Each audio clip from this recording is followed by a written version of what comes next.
दोस्तों, सरकार ने कैश डिपॉजिट को लेकर के एक नए नियम को लागू किया है। ये जो नियम है हम सभी से जुड़ा हुआ है। अगर आपके पास सेविंग बैंक अकाउंट है तो सरकार ने ब्लैक मनी के ऊपर ट्रैक रखने के लिए ये हम सभी के ऊपर अप्लाई किया है कि भैया आप जो कैश को डिपॉजिट करते हो उसका जो लिमिट है वो बदल दिया गया है। आप पैन कार्ड होल्डर हो या विदाउट पैन कार्ड होल्डर हो तो बैंक क्या करेगा, जितने भी आपने कैश को डिपॉजिट किया है in whole financial year income tax department को वो रिपोर्ट करेगा हमारे और आपके बारे में। और अगर आप सही ढंग से अपने कैश डिपॉजिट को सोर्स को नहीं बता पाए तो आपको पता है इसका जुर्माना कितना है, 100% से ज्यादा प्लस पेनल्टी। तो अगर आप ये नियम कानून को अच्छी तरीके से समझ जाते हैं तो फिर इससे बचा भी जा सकता है। तो आज के इस वीडियो में मैं आपको पूरा डिटेल में बताऊंगा कि ये रूल क्या कहता है और हमें किस तरीके से इनकम टैक्स डिपार्टमेंट से नोटिस ना आए हमें बचना है। तो वीडियो को शुरू करने से पहले अगर आप हमारे चैनल पे पहली बार आए तो प्लीज आप हमारे चैनल को सब्सक्राइब जरूर कर लो, क्योंकि मैं हमेशा इस चैनल के ऊपर इस तरह का अकाउंट्स, टैक्सेशन, टैली और अपडेटेड वीडियो लेकर के आता रहता हूँ। इसके लिए हम लोग चलते सीधा अपने कंप्यूटर के स्क्रीन पे। न्यू कैश डिपॉजिट लिमिट है 2026। देखिए यहाँ पे आपका ये सेक्शन है 508 और उसका रूल है 237 और इसका जो इफेक्टिव डेट है 1 अप्रैल 2026 से है। Not include digital transaction. जो भी आप लोग डिजिटल ट्रांजैक्शन करते हो ना, जैसे कि आपका यूपीआई है, आईएमपीएस है, आरटीजीएस है, एनएफटी है, इस तरीके से जो भी हम लोग ट्रांजैक्शन करते हैं वो इसमें इंक्लूड नहीं है। तो क्या इंक्लूड है भाई? Only physical cash. Physical cash का क्या माने, आप जो बैंक में जाकर के काउंटर पे जाकर के जो कैश को डिपॉजिट करते हो, आपको पता है कि वहां पे आपको पे स्लिप दिया जाता है, राइट? और पे स्लिप में डिनोमिनेशन बना रहता है। तो उस डिनोमिनेशन में जो भी आप पैसा जमा करोगे, भाई साहब आपका 2000 का नोट कितना है, चलो 2000 का नोट तो भैया बंद हो गया, अब कहाँ गया मुझे भी नहीं मालूम। 500 रुपया का नोट आपने कितना जमा किया, आप समझ रहे हो ना। इस तरीके से जो फिजिकल कैश आप जाकर के अपने ब्रांच में डिपॉजिट करते हो उसी का केवल काउंटिंग होगा। चलिए ठीक है।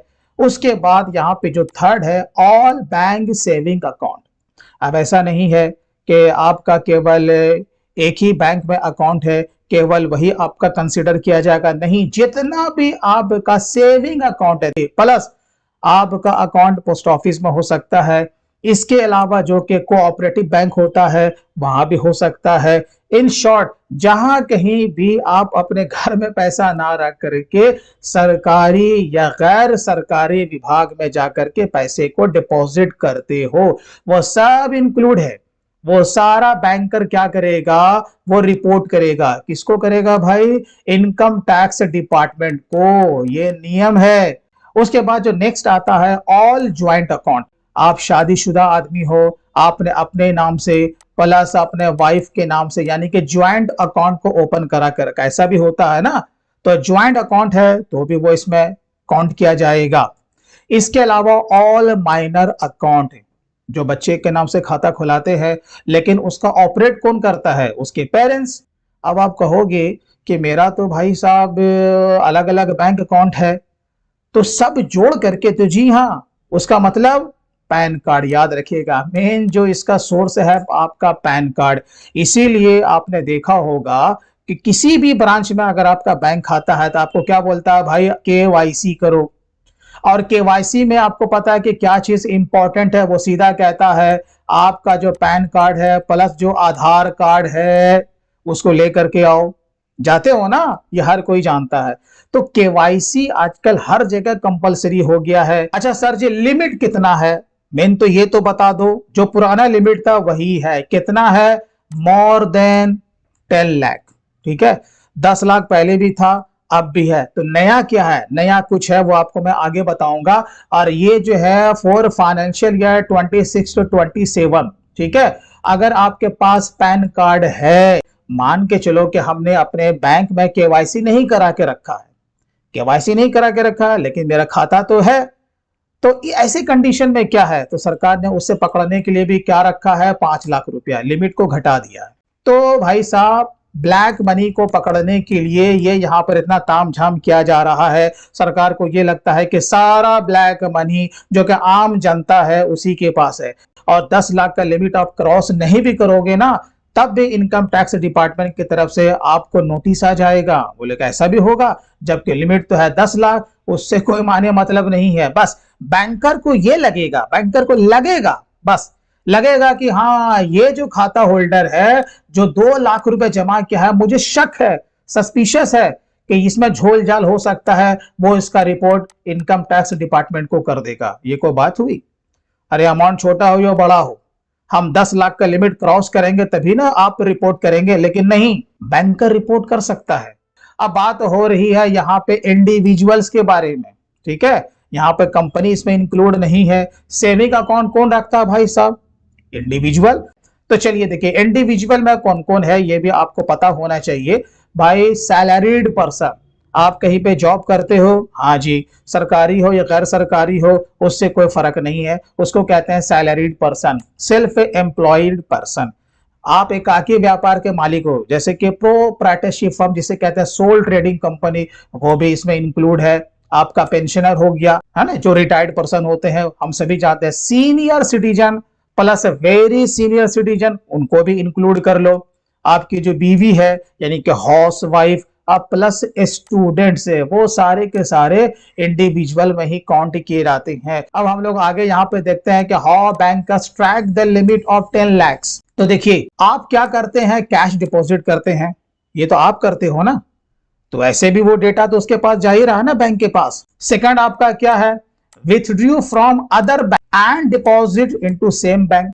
हमारा अकाउंट है जैसे कि एसबीआई में, हमने पैसा यहां से विथड्रॉ किया और जा करके यूको बैंक में जा करके डिपॉजिट कर दिया। तो ये जो आपने जो जमा किया डिपॉजिट कहां किया, यूको बैंक, तो यूको बैंक के पास डिपॉजिट का डेटा गया कि नहीं? क्योंकि पैन कार्ड तो भाई साहब एसबीआई में भी और यूको में तो एक ही है ना, खाता होल्डर तो आप ही हो, तो पैन कार्ड एक है, तो ये भी वहां पे ट्रेस हो गया। हाँ जी हो गया। आइए नंबर थर्ड देखिए, withdrew from same bank and deposited.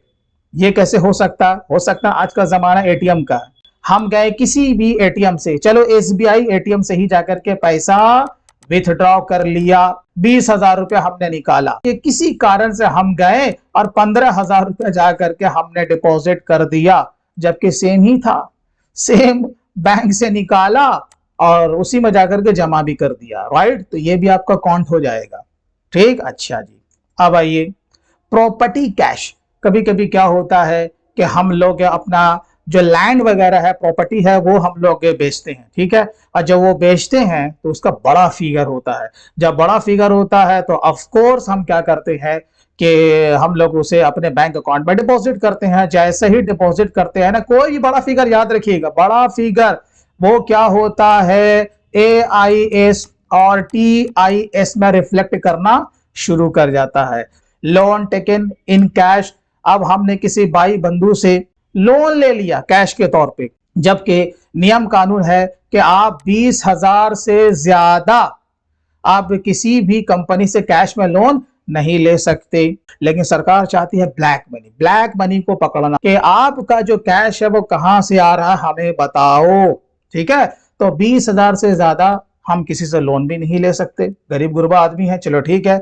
उसके बाद क्या होता है कि डायरेक्टली कैश या DD deposited by the customer. अब कोई मेरा कस्टमर है, मेरे ही खाते में कैश को डिपॉजिट कर दिया, राइट, तो सरकार को तो ये लग रहा है ये कस्टमर से डिपॉजिट करवा रहा है, हो ना हो ये ब्लैक मनी हो सकता है, हो ना हो ये ब्लैक मनी हो सकता है, चलो इसको भी पकड़ो, ठीक है, इसको भी पकड़ो। तो यहां पर आप देख सकते हो कि आपका मल्टीपल सोर्स है कैश को डिपॉजिट करने का। विथड्रॉवल बैंक नहीं देखती है, हमने बैंक अकाउंट से पैसा निकाला उस पर उसका ध्यान नहीं है, बस उसका ध्यान किस पे है, कैश डिपॉजिट के ऊपर। इन होल फाइनेंशियल ईयर आप क्या करते हैं, स्मॉल अमाउंट को आप डिपॉजिट करते हैं, ठीक है, एंड क्रॉस द लिमिट।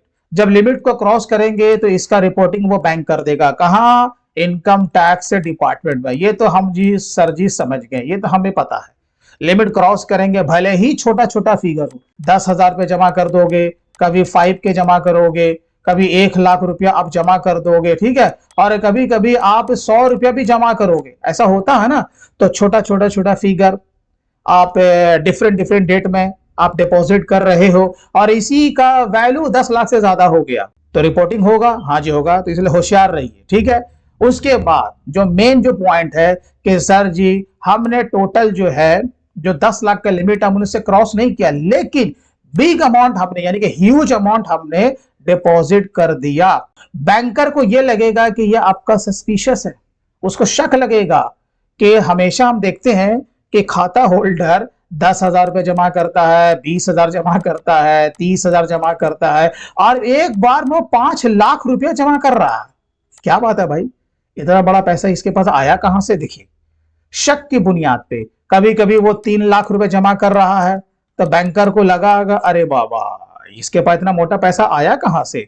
इसका माने 5 + 3 कितना हो गया, 8 लाख, और भी यहाँ पे 1 लाख रुपया जोड़ लो जो कि आपने छोटा छोटा छोटा फिगर करके आपने डिपॉजिट किया, तो टोटल कितना हो गया, 9 लाख रुपया। मैंने मान लिया 10 लाख से नीचे ही है ना, तब तो नियम के अनुसार इसका रिपोर्टिंग नहीं होना चाहिए, हमें शो कॉज का इनकम टैक्स डिपार्टमेंट की तरफ से नोटिस नहीं आना चाहिए, लेकिन नहीं आ सकता है। तो यहां पर क्या होता है कि अगर आपके पास पैन कार्ड है, याद रखिएगा ये जो बैंकर्स जो है वो जो रिपोर्ट करता है इनकम टैक्स डिपार्टमेंट को, वो आपके पैन कार्ड के हिसाब से आपका वो पैन कार्ड का नंबर भेजेगा, उसका डिटेल्स प्लस उसका एड्रेस यानी कि आपका एड्रेस और टोटल कैश डिपॉजिट। तो डेटा गया कि नहीं गया ना।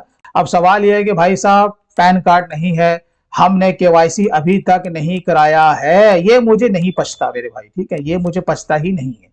लेकिन हो सकता है कि कुछ ऐसा खाता होगा, सरकार के पास कुछ ऐसा डेटा होगा कि बहुत सारे ऐसे खाताधारी हैं जिन्होंने अभी तक केवाईसी नहीं करा के रखा है, यानी कि पैन कार्ड नहीं दिखाया, तो बाबा खाता उसका चल कैसे रहा, ठीक है। तो कुछ कुछ चीज इलॉजिकल लगती है, तो वो कैसे वो ट्रैक रखेगा। अरे भाई साहब एड्रेस पे आपने जो खाता खुलाया है कुछ ना कुछ तो दिया होगा ना, है? बिना एड्रेस का प्रूफ दिए आपका खाता खुल जाता है क्या? आप कहोगे नहीं, कुछ दो या ना दो, आपका एड्रेस तो वहां है, और एड्रेस के लिए वहां पर क्या मांगा होगा उसने, आधार कार्ड। सिंपल सा लॉजिक है। अच्छा, अब ये डेटा रिफ्लेक्ट कहां होता है? 100 बात की एक बात, क्या फिजिकल आदमी देखता है क्या? नहीं भाई साहब, आज का सारा काम ऑनलाइन है, ठीक है, ऑनलाइन है। तो इसके लिए क्या है, आर्टिफिशियल इंटेलिजेंट, ऑनलाइन सारा काम है। तो ऑनलाइन के लिए क्या होता है कि आपको पता है कि AIS और TIS सारा डेटा आपको यहां रिफ्लेक्ट कर जाता है। तो वहां पे क्या होता है ना, उसका मैचिंग होता है कि जो भी AIS या TIS के डेटाबेस में आपका दिख रहा है वो आपके ITR में जो भी आपने डिक्लेयर किया है, जो भी आपने सोर्स दिखाया है, वो उसे मैच कर रहा है या फिर नहीं कर रहा है। अगर भैया मैच कर रहा तब तो कोई टेंशन नहीं। अगर मिसमैच हो गया, आपका ITR में गलत हो गया, वो नोटिस तो आपको भेजेगा, ये 110% वो नोटिस भेजेगा। हमने नोटिस को रिसीव कर लिया इनकम टैक्स डिपार्टमेंट से, लव लेटर आ गया, कोई टेंशन नहीं, ठीक है। अब आपको क्या करना, अरे भैया जो भी पैसा है क्या वो ब्लैक मनी है? सरकार ने यही ना जानना चाहती है कि पैसा आपने जो डिपॉजिट किया वो कहां से आया है, आप बता दो सरकार को। अगर नहीं बता पाओगे ना तब हम डिफॉल्टर हैं। तो genuine source of cash, cash का मेन सोर्स, कहां से पैसा लाए हो, ये बस ये बता दो। मैंने कुछ एग्जांपल यहां पे लिया, जैसे सैलरी है, सेल्स है, और भी कुछ आपका अदर इनकम है जो कि आपका जेन्युइन सोर्स है, चोरी का नहीं है, डकैती का नहीं है। आपको मेन सोर्स बताना है, बस सिंपल सा लॉजिक है, ठीक है।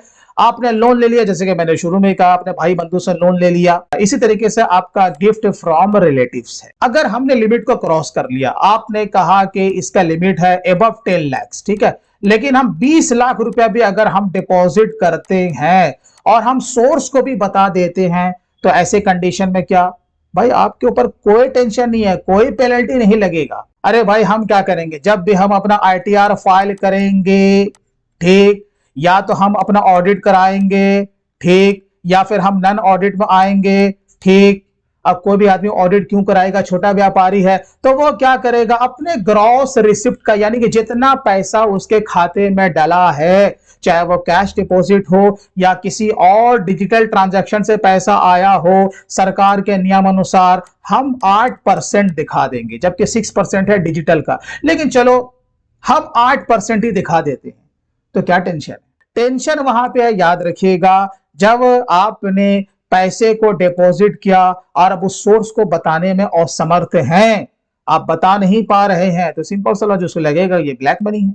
और अगर आप पकड़े गए, सवाल यह है कि सर जी पकड़े जाने पे क्या होगा। देखिए पकड़े जाने पे क्या होगा, इसका जो टोटल टैक्स रेट है वो आपका 117% आता है। ठीक है, टैक्स रेट अलग है, एजुकेशन सेस है, तो ये सब जोड़ जड़ के मैं आपको बता रहा हूं। मोटी बात 117% और प्लस आपके ऊपर पेनल्टी भी चार्ज किया जा सकता है।